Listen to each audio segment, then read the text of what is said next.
Very last step here is to print your return. You want to make sure you check the numbers on the final return as well.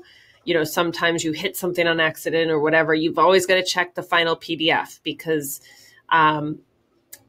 that's what matters, right? That's the outcome. You can't just say, oh, the computer did it. I don't know what's happening. So you got to check the PDF.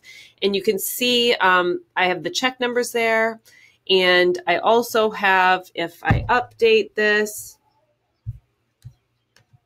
the selections that I am about to make for printing. So they're also written in here. There's a lot of selections when you print a tax return. You can see here we have a client billing invoice, federal instruction letter, cover page, federal filing, and 8879. So we're going to come over here.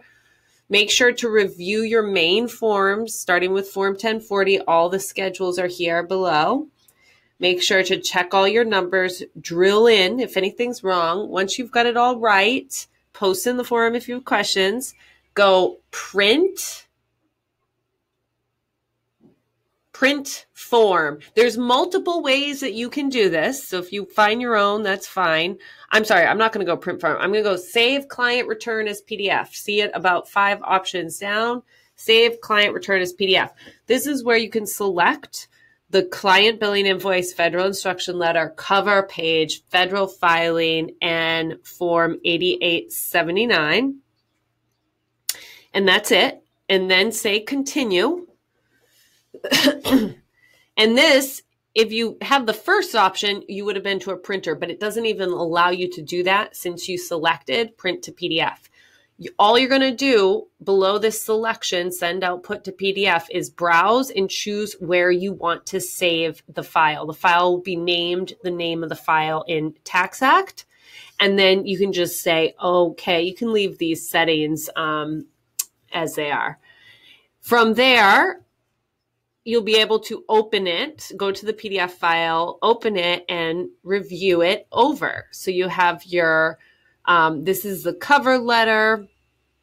This is a letter about the federal instruction letter. So they're telling us, hey, you got to make this payment. There's a payment voucher here. Normally these days, most clients will pay that out of their account.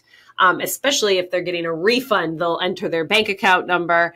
But sometimes when we're paying, people will still choose to, delay that payment. So they'll use a paper voucher like this and follow the instructions to mail in a check.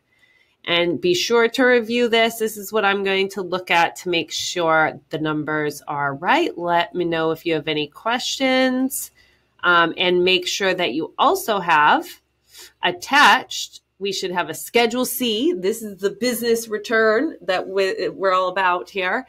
And then we'll have our Schedule D for our gains and losses. And we should have our capital loss carryover showing up on line 14. And from here, remember I added to that hint sheet, assume that it's capital losses.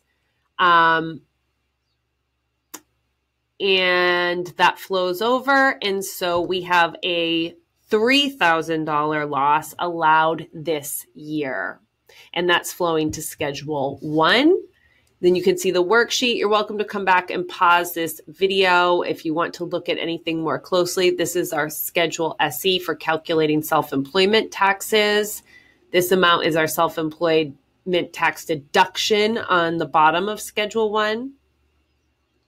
Sale of business property. So this is pulling in our long-term held office furniture. And this is a great example of that Section 1245 property recapturing depreciation as ordinary income. Our gain was smaller than depreciation taken, so we recaptured the full amount. Remember, Section 1250 property is a little bit different, and there's never actual, we don't usually fill out this section because most buildings require straight line depreciation. We still have recapture on Schedule D. Form 4562, this reports our total depreciation down here on line 22, 6,041. It shows our depreciation coming through from prior years here, 3,281. Those were the assets placed in service before 2018.